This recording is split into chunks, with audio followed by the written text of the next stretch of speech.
विदेश मामलों के जानकार और साथ ही जीएस सोढ़ी साहब हैं। विदेश मामलों के जानकार मेजर जनरल रिटायर्ड अनुज माथुर भी हमारे साथ जुड़े हुए हैं। सबसे पहले जीएस सोढ़ी साहब, ये जो तस्वीर, ठीक है, अनुज माथुर जी जुड़े हुए हैं, सोढ़ी साहब जुड़ेंगे हमारे साथ। अनुज माथुर जी, ये जो तस्वीर जारी की गई है, जो ड्रिल का वीडियो जारी किया गया है, ये संकेत क्या है? पुतिन ठान चुके हैं कि अब परमाणु हथियार का वो इस्तेमाल करेंगे, और अगर ऐसा होता है तो ये तीसरा विश्व युद्ध बड़ी तबाही वाला होगा। देखिए, परमाणु हथियार का प्रयोग होगा अथवा नहीं होगा, ये अभी भी प्रश्न चिन्ह है। लेकिन पुतिन का मैसेज बिल्कुल साफ है। उनका मैसेज बिल्कुल साफ है कि यदि उनके एग्जिस्टेंस के ऊपर कोई आंच आए किसी भी प्रकार की, या आपने उनकी जो एक फाइन लक्ष्मण रेखा, उसको आप बोल लीजिए, उसको पार करने का प्रयास किया, तो वो किसी भी हथियार का प्रयोग करने में चूकेंगे नहीं। देखिए, जो आईसीबीएम होता है, ये आईसीबीएम का क्वालिफिकेशन ही ये है कि कम से कम रेंज इसकी 5,500 किलोमीटर होती है। और अगर आपने 5,500 किलोमीटर रेंज वाला हथियार 300 किलोमीटर या 250 किलोमीटर दूरी पर फायर किया है, तो इसका अर्थ सिर्फ ये है कि वो एक बहुत जबरदस्त मैसेजिंग है। और वो मैसेजिंग ये है, अभी हमने कन्वेंशनल वॉरहेड के साथ ये हथियार फायर किया है, यदि आवश्यकता पड़ी तो इसके ऊपर न्यूक्लियर वॉरहेड लगाया जा सकता है, क्योंकि न्यूक्लियर वॉरहेड कैरी करने के लिए काम। देखिए, पुतिन जो है वो एक बहुत जबरदस्त मैसेजिंग कर रहे हैं, और वो कहीं ना कहीं उनको ऐसा लग रहा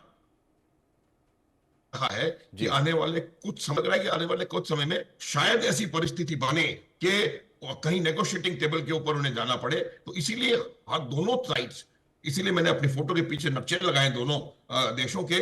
दोनों देश जो हैं अपनी अपनी बढ़त को बरकरार रखने और उसको थोड़ा और बढ़ाने का प्रयास कर रहे हैं, साथ ही साइकोलॉजिकल या इंफॉर्मेशन वॉरफेयर के फ्रंट पर और दूसरे से बढ़त हासिल करने का प्रयास कर रहे हैं, ताकि एट द नेगोशिएटिंग टेबल उनकी पोजीशन ऑफ एडवांटेज हो। ये एक बहुत बड़ा जी, उनका, मुझे लगता है, एम होना चाहिए। दूसरा एम उनका ये है कि जब उन्होंने कहा कि यदि हम एक आईसीबीएम यूक्रेन पे फायर कर सकते हैं, तो हम आईसीबीएम की पूरी रेंज का प्रयोग करते हुए किसी भी देश में और कहीं भी इसको फायर करने में सक्षम है, और अगर आवश्यकता पड़ी तो वो करेंगे। तो ये मैसेजिंग ये गई है पूरे यूरोप को, पूरे नाटो को, और शायद अमेरिका को भी, कि अगर आवश्यकता पड़ी तो आप देख लें कि ये ठीक। यहां पर कोई भी हथियार इस्तेमाल करने से नहीं चुके। लेकिन संजीव जी, अगर रूस ने ये स्ट्रांग मैसेज दिया है, तो फिर सवाल है कि अमेरिका का रुख क्या होगा, नाटो देशों का रुख क्या होगा? क्या वो अब थोड़ा नरम पड़ेंगे, या फिर उनकी तरफ से भी अब यूक्रेन को आप अमेरिकी मिसाइल भेजे जाते हैं, अमेरिकी मिसाइल दागे जाते हैं, तो ये और उकसाने वाली कार्रवाई होती है? देखिए सुमित जी, अभी भी ये जो युद्ध है, ये रशिया और यूक्रेन की टेरिटरी तक ही सीमित है। और इस युद्ध के इसी तरीके के सीमित रहने की जो पूरी सिनारियोज दिखाई देते हैं। मेरे असेसमेंट के मुताबिक रशिया के द्वारा ये जो ड्रिल वगैरह की जा रही है, अपने न्यूक्लियर डॉक्ट्रिन में जो बदलाव किए गए हैं, और वहीं अमेरिका के द्वारा जो यूक्रेन को लॉन्ग रेंज के वेपन्स को, आर्मी टैक्टिकल मिसाइल सिस्टम्स को इस्तेमाल करने की जो इजाजत दी गई, वो सभी एक पॉस्चरिंग है। और अभी आप जानते हैं कि डोनाल्ड ट्रंप अब सत्ता संभालने वाले हैं, और उसके बाद एक निगोशिएशंस की प्रक्रिया शुरू होगी। और उस निगोशिएशन में जाने से पहले रशिया और यूक्रेन दोनों ही इस बात की कोशिश कर रहे हैं कि वो अधिक से अधिक जो टेरिटरी है वो होल्ड करके रखें, ताकि वो निगोशिएशन में जब जाएं तो उस समय उनको इस तरीके की जो टेरिटरी है बार्गेनिंग के तौर पर वो इस्तेमाल करें। और जाहिर है कि ये जो पूरी जो कवायद है वर्तमान समय में, जो इंटेंसिटी जो आप बढ़ते हुआ देख रहे हैं रशिया यूक्रेन के बीच के युद्ध की, वो निगोशिएशंस के पहले की जाने वाली जो अधिक से अधिक जो अपनी पोजीशन ऑफ एडवांटेज, जैसा मेजर जनरल माथुर सर कह रहे थे, और उसके अलावा पोजीशन ऑफ स्ट्रेंथ को भी वो दिखाने की भी कोशिश कर रहे हैं। तो ये बिल्कुल स्पष्ट है कि रशिया यूक्रेन के बीच का ये जो युद्ध है अभी भी इन दोनों के बीच का ही है। और इसमें महाशक्तियां यद्यपि कि नहीं, परोक्ष रूप अमेरिकी से मिसाइल तो दागी गई ना, अमेरिका ने मिसाइल दी। देखिए एटीएस जो मिसाइल वो है, वो उसकी बात से ही रूस कहीं ना कहीं बौखला गया, पुतिन भड़क गए।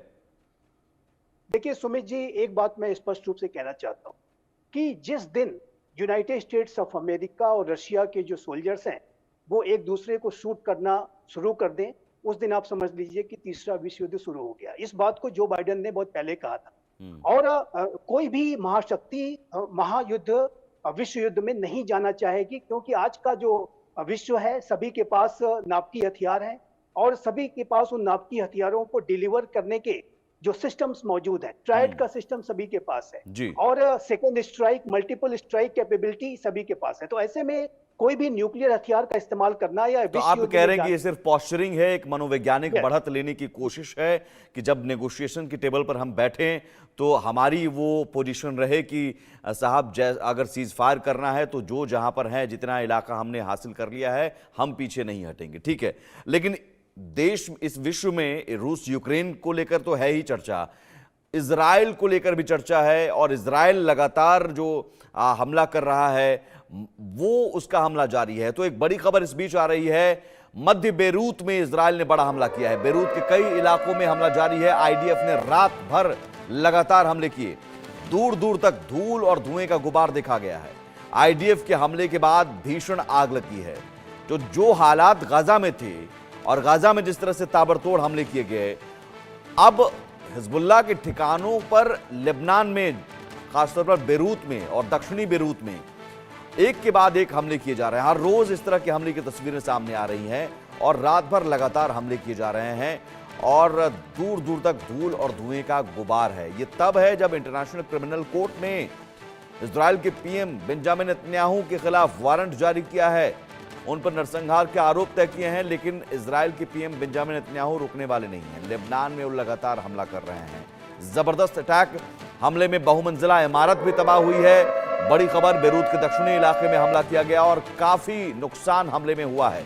अफरा तफरी का माहौल हुआ, कई लोग इससे पहले मारे भी गए थे। और देखिए, जो यहां पर टारगेट करके किसी इमारत को ध्वस्त किया जाता है, तबाह किया जाता है, और वो टारगेट दरअसल हिजबुल्लाह के ठिकानों को किया जाता है। हिजबुल्लाह के कमांडर्स अगर कहीं छिपे होते हैं तो उन ठिकानों को, या हिजबुल्लाह ने अगर किसी जगह हथियार छिपाया हुआ है, हथियारों का डिपो बनाया हुआ है, तो उस जगह पर इस तरह से हमले किए जाते हैं पिन पॉइंट करके। अनुज माथुर जी, जो इस तरह के हमले हो रहे हैं, ये हमले फिलहाल रुकने वाले नहीं और हमले बहुत स्पेसिफिक होते हैं। किसी एक खास कोई इमारतों का वहां पर अगर जाल है तो सभी इमारत पर हमले नहीं हो रहे हैं, कोई एक इमारत ध्वस्त किया जा रहा है और जाहिर है ये ठिकाने, हिजबुल्लाह के ठिकानों को चुन चुन कर मारा जा रहा है।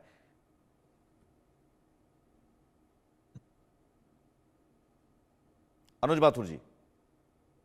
जी देखिए, मैं आपको एक बात बताऊं कि जब भी कोई युद्ध होते हैं उसमें इंटेलिजेंस का एक बहुत बड़ा योगदान होता है। जब आप देखिए, ये मैं एक बात और पीछे वाली बतानी भूल नहीं जाऊं मैं उसको, लेकिन ये जो हमले चुन चुन के किए जा रहे हैं वो इसलिए किए जा रहे हैं कि जो इनके मोसाद का इंटेलिजेंस नेटवर्क है वो पूरी दुनिया में, न केवल पश्चिम एशिया में, पूरी दुनिया में इस बेहतरीन तरीके से फैला हुआ है। आप देखेंगे कि कैसे उन्होंने जाकर के हमास के चीफ को एक रॉकेट से ईरान की राजधानी तेहरान में ऐसे समय समाप्त कर दिया जब वहां पर 70 देशों के राष्ट्राध्यक्ष आए हुए थे, अर्थात वहां पर सिक्योरिटी सर्वश्रेष्ठ परिस्थिति में थी। वो तब तक नहीं हो सकता जब तक आपके पास accurate, actionable and timely intelligence ना हो। तो यही वजह है कि ईरान की जो इजराइल के हमले हैं वो तमाम पिन पॉइंटेड हैं, कोलैटरल डैमेज। वो एक प्रोफेशनल आर्मी है, मिनिमम वो लोग करते हैं और वो उनका उद्देश्य है किसी भी प्रकार से हमास को, हिजबुल्लाह को समाप्त करना और उसको समाप्त करके मानेंगे। देखिए, हिजबुल्लाह हमास को समाप्त करने की परिभाषा मैं बताना चाहता हूं आपके दर्शकों को, वो ये होता है, देखिए हिजबुल्लाह हमास जो है ये विचारधाराएं हैं, समाप्त नहीं हो सकती हैं, लेकिन समाप्त का मतलब ये होता है कि आप इनके लड़ने की क्षमता, इनके सिर उठाने की क्षमता को इस कदर कम कर दीजिए, साजो सामान है, हथियार है, एमुनिशन है, उन ठिकानों पर हमला किया जा रहा है। ठीक है सर, एक बात और बताना चाहता हूं, एक बात और please Sumit, give me 10 more seconds। ये जो हमले हो रहे हैं, जैसे ही आप देखेंगे कि हम किसी न किसी बातचीत के द्वार की तरफ बढ़ते हैं तो हमला एकदम से तेज हो जाता है। अमेरिका का राष्ट्रपति इस प्रकार के हालात पैदा करना चाहते हैं कि जब डोनाल्ड ट्रंप आए तो उनके हाथ में एक ऐसा हथगोला हो जो कि फटने के लिए तैयार है और वो कुछ न कर पाए। सारा क्रेडिट एक बड़ी बात कही है, बहुत बड़ी बात Yes. कही है अनुज माथुर जी ने। संजीव श्रीवास्तव जी, बहुत छोटा जवाब मैं चाहूंगा, वक्त की कमी है, लेकिन ये यूक्रेन के पीछे अमेरिका, इजराइल के पीछे अमेरिका, और दोनों जगह पर एक तरह से उकसाने वाली कार्रवाई, और ज्यादा हमला तेज करो, और ज्यादा हमले तेज करो, तो ये क्या जाते जाते जो बाइडेन डोनाल्ड ट्रंप को एक ऐसी विरासत देना चाह रहे हैं कि जिसमें सब कुछ तनावपूर्ण हो और उसको संभालने में दिक्कत हो डोनाल्ड ट्रंप को? देखिए, मेरा ऐसा मानना है सुमित जी, मेरा ऐसा विचार है कि जो बाइडेन एक स्टेट्समैन रहे हैं और पूरे अमेरिका में वो बहुत ही सम्मानित नेता है, विश्व नेता है, तो मुझे नहीं लगता कि वो ऐसा कुछ करके जाएंगे कि जिससे अमेरिका को कोई बड़ी दिक्कतों का सामना करना पड़े। लेकिन एक बात बहुत अवश्य है कि वो एक मैसेज देना अवश्य चाहते हैं डोनाल्ड ट्रंप एडमिनिस्ट्रेशन को, अपकमिंग डोनाल्ड एडमिनिस्ट्रेशन को, कि यूक्रेन को सपोर्ट करते रहना कितना आवश्यक है, यूक्रेन को सपोर्ट करते रहना पूरे अमेरिका के स्ट्रेटेजिक हितों के लिए कितना आवश्यक है, वो ये मैसेज जरूर देना चाहते हैं। साथ ही साथ वो इजराइल को भी जो अपना सपोर्ट वो देते रहे हैं, ठीक है। उसके बारे में भी वो अपने जो व्यूज को बिल्कुल क्लियर करके जाना चाहते हैं कि ठीक है। उनके प्रशासन ने इजराइल की पूरी मदद की, जब तक वो रहा उसने पूरी मदद की। तो ठीक मेरा है। ऐसा मानना है कि जो बाइडेन ये मैसेज अवश्य देना चाह रहे हैं कि अमेरिका के लिए बिल्कुल देखना कितना होगा कि आवश्यक है डोनाल्ड कि ट्रंप युद्ध जब सत्ता लड़ता है। संभालते हैं उसके बाद क्या स्थिति बदलती है, या फिर इस तरह के हमले तेज रहते हैं। बहुत शुक्रिया संजीव जी और अनुज माथुर जी हमारे साथ इस चर्चा में जुड़ने के लिए, अपना समय देने के लिए। एक छोटा सा ब्रेक के उस पार भी खबरें लगातार जारी हैं।